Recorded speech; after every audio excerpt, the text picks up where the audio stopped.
Sa daghang mga punto nga angay natong pamalandungan dinhi sa atong mga pagbasa ug sa ebanghelyo, ang para nako nindot nga pamalandungan kining saad sa Ginoo nga mubangon ang mga patay. Lingiyay mong tupad. Ingna mutuo ka nga inikamatay nimo mubangon ra kag balik. Ingna ba? Usahay manggod hadlok kay tang mamatay. Pero gisaad naman des Ginoo, diris unang pagbasa niingon ang Ginoo, ako silang pabangonon o niya manibsib na sila or mangao na sila dihas kadalanan, di na sila gutomon, din na sila uhawon. Ana, ingon dayon ang Israel, imo naman kung gikalintan, iyong Ginoo pinangga tikaw mura kag anak nga masuso. Ang inahan dili gid na malimot sa iyang anak nga masuso, pero matud pas Ginoo bisan paganig malimot ang usa ka inahan sa iyang anak nga masuso, ako dili gyud ko malimot nimo. Ingon ana ta kapinangga sa Ginoo, iya tang pabangonon ini kamatay nato. Muna ayaw na mo kaguol og makanser mo, ay na kay pagsigig patambal kanang inyong budget anang cancer para chemo, para dialysis, anang kidney failure, ipalit na lang nag-slot. Bitaw. Or itabang na lang na sa inyong silingan nga naglisod in taos pagkaon, nya lagsik pa kaayo, way mga sakit, pero hapit way kaon. Nasan mo yung mga silingan tingaling, nag-eskwela, way hapit, ikabayad yun, di kalampos, pero way mga sakit. Ay nalang pagsighago-hagoan ang sigig yung padialysis, pakimo, nga mangayo pag yun mo diris, pari, anak. Ang pangayo alas pari tingali, hilogi ning akong lawas pader, kay haron ko malimpyo sa sala, anak. Kay muangko na lang gutagod nga mga matay kita, pero naanay saad ang Ginoo nga mubangon rata. Kasimple anak. Diris atong ebanghelyo. Ningon si Kristo, moabot ang panahon nga ang tanan yung patay mubangon. Kaya ang nangamatay na may buangon, naa say buutan. Lingiyay mong tupad ing na kung mamatay ka karon unsa man ka, buangon o buutan. Ingna. Kay wa man gi-exempted ang kadtong nagbuhat og dautan, mamatay. Ang nagbuhat og maayo, mamatay. Pero matod pa ni Hesus, moabot ang panahon nga ang tanan mubangon gyud. Pero doon na siya gisulti para nako. Mao ni importante, ingon siya, ako ra gyud gitugyanan sa akong amahan paghatag og hukom, pagsilot og pag-reward. Nya unsa may iyang giingon? Siya naman mo itag-iya na, unsa iyang gisaad? Niingon din siya diri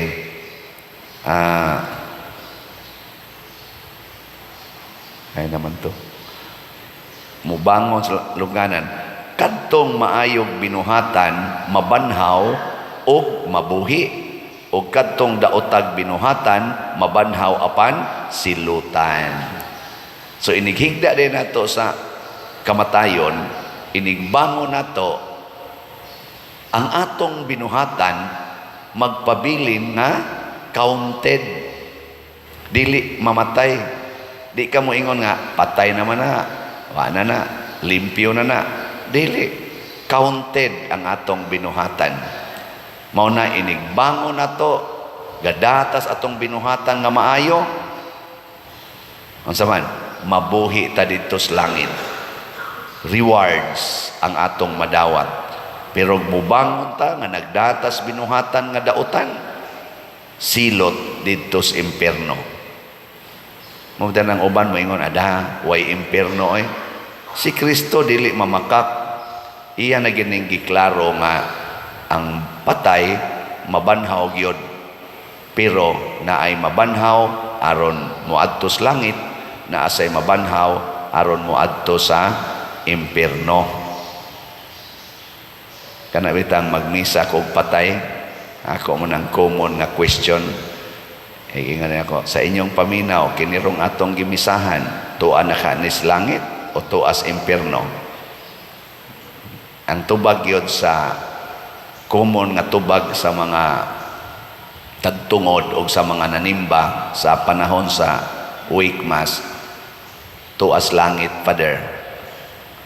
Nakugiunsa ninyo pagsiguro, hilom dayon. Unsa man na nagpaila nga gusto gitag langit, gusto kita nga ang mamatay malangit, pero inigingon siguro na gyud ka nyag nagi mo ahat og tubag pagbuot las Ginoo, Pader.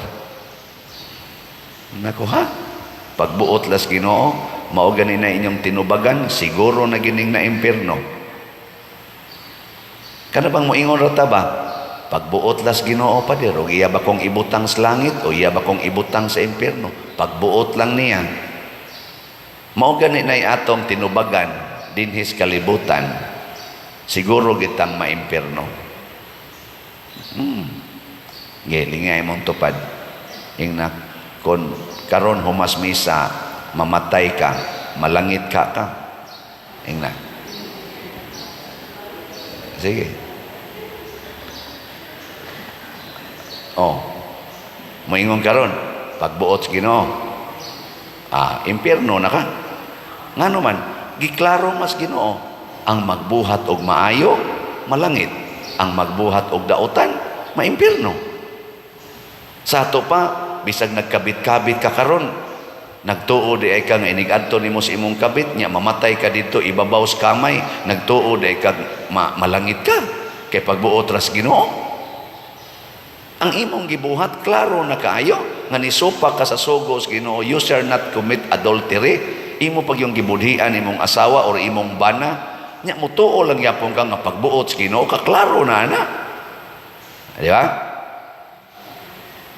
Nagtuo di ka nga karon gadumot kas imong igsuon kay nag-ilog mo anang inyong katigayunan, napamoy kaso nga upa mahuman hangtod karon, yawa na mo magtingganay. Nagtuo di ka inikakras ni mos motor o nya mabungkag ng imong diha sa simento, ikamatay nimo. Nagtuo di ka ang pagbuot sa Ginoo adto gyapon kas langit, nga man ka motingog anang imong igsuon, kadautan anang buhata.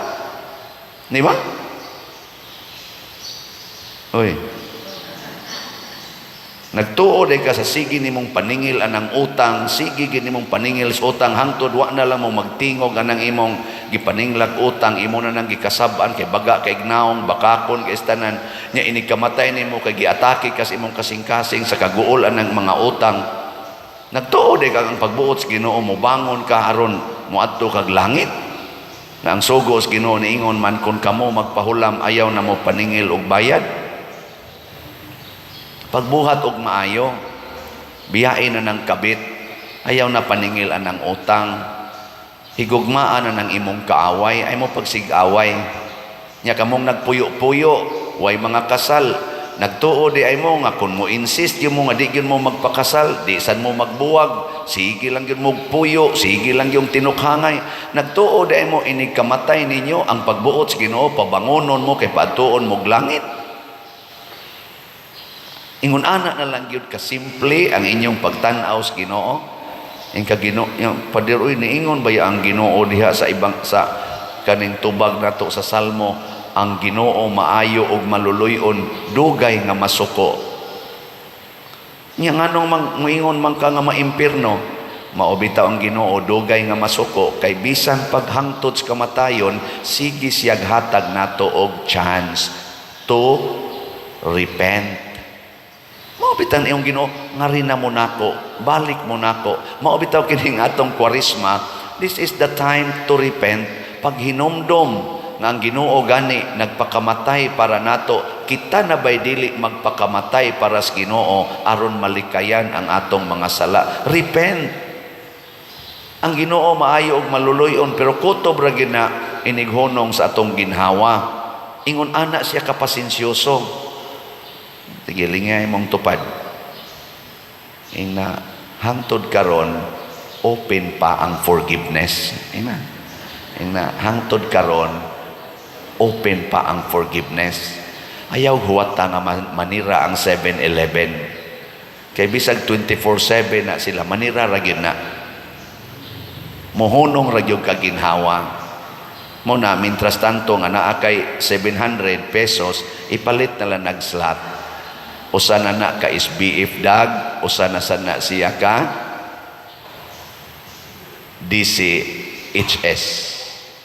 Ingkag, ako man ang ipalit og pagkaon, Father.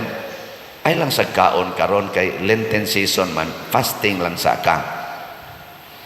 Og sa imong pagbuhat ana, imong nabuntog ang imong ka-dependent dihas kwarta aron lang ka mabuhi. Imong nabuntog ang imong pagka-attach anang kwarta aron lang ka malipay. Tilawi sad ang kalipay diha sa imong pag-give up anang kwarta ug sa imong paghigugma sa simbahan, sa imong paghigugma sa atong mga panginahanglan isip katilingban. Hunong ako noos anang imong individual concerns, kanang imong love of yourself. Hunong nga sa kuno na love kuno sa Ginoo ug sa iyang simbahan. Lingi-lingi usa ug unsay panginahanglan diha sa imong katilingban nya ihatag ang imong mahatag, mao nay buhat nga maayo. Ang buhat nga maayo mga igsoon mao ang pagbuhat og maayo para sa uban. Pero kung ang imong buhat nga maayo para ra gyud sa imong kaugalingon, mahimo na nang dautan. Musbo na ko ha. Ang buhat nga maayo mao ang pagbuhat og maayo para sa uban. Dili ang pagbuhat og maayo para lang gyud sa imong kaugalingon, mahimo nang dautan. Example, motrabaho ka. Motrabaho ba? Mangumaba, mangisda, mag-drive adto sa opisina. Maayo na dili? Kusgang. Kung motrabaho ka kay ang sweldo gyud para nimo aron dili na ka maglisod niya, imo ginang i-promise nga kung naay manghuam nimo, imo yung tubuan, imo yung butangag interes aron nga di jud ka muus-us sa imong pagkabutang. Unsa man na? Maayo pa ng pagkatrabahoa o dili? Kay bawo man day mo. Dili na maayo. Pero mo trabaho kag maayo aron makasweldo ka, makapalit kag bugas og uban pang palitonon nga makabuhi sa lawas og sa kalag, aron imong itabang sa inyong mga silingan nga wain taon ka trabaho kana maunay maayong mga tumong og maayong mga buhat. Bisag wa pa ka kasweldo pero mauna nay naa si mong hunahuna og mamatay man ka pananglitan, wa pa ka kadawat og sweldo, malangit na ka nganuman ang imong desire ni haom na sa kabubuton sa Ginoo. Oh. Sige, katapusang lingi sa imong tupad. Ingna ato nang ibutang ang desire na karong si manaha mutabang tas atong silingan. Sige, ingna. Ibutang ba? Karong si manaha do na jud kay silingan nimo nga imong tabangan. Kay mo sweldo naman karong taod-taod 15 god, no? 15. Unsa na rong pitsaha? 13. Oh, ang uban aron mo sweldo na marong 15. Hunahuna ako no, ang imong sweldo ron pitsa 15, ipaambit anang imong silingan nga wa gid tayo sweldo. Naamaron diha galingkod-lingkod at tingali na gahuwat rag patrabahoon, nya unay sipyat gamay, naghuwat og kawatonon, ana. Tagai ko no nagpagkaon, paambitin as imong sweldo. Ug ang pinakanindot kung ibutang nimo sa imong desire nga karon yung si manaha inig sweldo mo palit yung kag slot. Ibutang iset ba, di ba? Kung simbakog dili ka kaabot sa ting sweldo, mamatay ka kay nakras ang eroplano, nabangga ang imong gisakyan, nahog spangpang pratong amo nga hapit malahos, wa day tuod nga makasabo di patay jud ka. Langit dayon ka. Langit ka. Mubangon ka aron mo adto sa kinabuhi way katapusan. Pero magsige kag ingon, akong sweldo, ako na sa ning pakuluran, akong buhok ron, ako na sa ning ipabusab akong kilay, ipalit na sa ning ako bagong sinina kay puol na kay ning sigsul o baning kuan, bago na sang sapatos, ana maningil pa ko atong utang kay kuwang ra baning akong idatas, akong motor, ako tong idugang aning akong sweldo. Mao ra gyud na imong ginahuna, nya mokalit kag kabangga na asa ka kapadong, di ba? Na salamat sa atong mga kaigsuonan nga nagsigig palit og slots. Unsa man ang atong SBF DAG or San Vicente Ferrer's Daily Abundant Graces na anatay halin nga niabot nag 15,001 slot, na apay 44,999 slots nga available nga tag 500 pesos per slot para ni sa atong kumbinto. Mahuman gini atong kumbinto anigdali, sige mo palit og SBF DAG 500 ra man dali ra ning paliton oy. Nya nga to sang special slot nga Divine Cleansing, Healing and Strength or DCHS para ni sa atong pista o sa atong Holy Week celebrations na nasa tayhalin nga 6,485 na apay 23,515 ka slots. Tag 200 pesos ra gid ni per slot, no? Og ato ning paliton, layo ra kayong pizza 12 sa Abril, hurot na ni 23,515 kajutay ra ni. Nya nasa ni siya 22 slot challenge nga tag 4,400 per challenge na nasa tay na dawat nga 125 ka 22 slot challenge. Malipay ta ani o maguol? Malipay. Kani silang tanan nga nipalit og slots, kitang tanan nga nipalit og slots. In kasog mga matay ta karon, mamangon gyud ta nga moadtos kinabuhi. Ang atong pakpakan ang namalit og slots. Salamat kayo. Makatabang kayo ang atong mga pag-inambitay. Mao ni ang mensahe aning Synodal Church, synodality. Karon ra ba ang final nga pagpamalandong sa synodality sa simbahan? Muna nagsugod sa tadinhis atong synodal worship. So karong Sabado, kada man ni siya second Saturday, pero karong Sabado atong himuon ika-third Saturday for this month ang ato dinhing Paris Synodal Praise and Worship. Pasigdahan is atong mga charismatic groups, murag Couples for Christ ang sponsor karong Sabado. So kitang tanan manganhita alas City Images gabi apil lang ko tagod dinhi worship synodal, dili lang charismatic, apil na sa tong gustong musimbas Ginoo og pasidungog sa Ginoo nga magtipon tang tanan. Pero ang kuwang lang nato dinhi wa may painit, so basig do natay painit karong Sabado, no? Mag-init tag tubig. Nga ato lang sigihan hatag og tubig init ang kutob mo anhi dinhi, o di ba? Nindot kay na kay kung naa gani pa nagtigom, naa ginay kaon-kaon, di ba? Sige atong suwayag paningkamot ha nga magsinodal ta. Hasta ning atong kaning akong mga sasing boys dinhi, di gini mo apil og praise and worship, ato ning paapilon kay kusog tingali kaning manayaw, no? Kining atong gibuhat pagpakita ni nga ang usa ka buhat nga maayo kana gyung mahigugma tas katilingban, kana bang kamaotang mamiya sa atong individual concerns, just kuan lang once a week, once a month, aron makigsagol ta sa tanan.